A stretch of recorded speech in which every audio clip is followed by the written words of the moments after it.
আওয়ামী লীগ নিষিদ্ধের বিষয়ে সিদ্ধান্ত নেবে জনগণ, আইন আদালত বা সরকার নয়, এমন মন্তব্য করেছেন বিএনপির স্থায়ী কমিটির সদস্য ডক্টর AZM জাহিদ হোসেন। আর দলের সিনিয়র যুগ্ম মহাসচিব রুহুল কবির রিজভীর অভিযোগ, যারা শেখ হাসিনার পতন মেনে নিতে পারেনি তারা পরিকল্পিতভাবে পাহাড়ে অস্থিরতা তৈরি করছে। দেখুন রুদ্র রফিকের সহযোগিতায় জানাচ্ছেন শাকিলা করিম। আন্তর্জাতিক প্রবীণ দিবস উপলক্ষে জাতীয় প্রেস ক্লাবে এই আলোচনা সভায় যোগ দিয়ে বিএনপির স্থায়ী কমিটির সদস্য ডাক্তার AZM জাহিদ হোসেন বলেন, আওয়ামী লীগকে নিঃশর্তভাবে জনগণের কাছে ক্ষমা চাইতে হবে। ক্ষমা করবে কিনা সেই সিদ্ধান্ত নেবে জনগণ।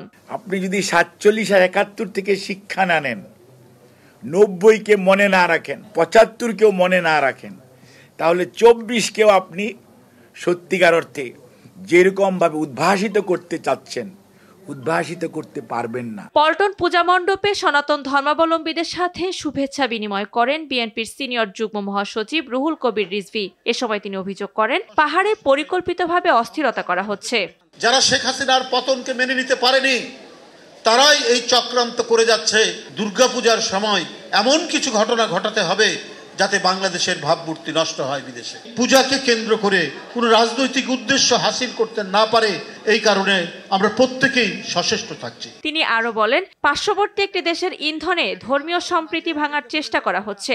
তবে সরকার ও বিএনপির প্রচেষ্টায় এবারের পূজা শান্তিপূর্ণভাবে পালিত হচ্ছে।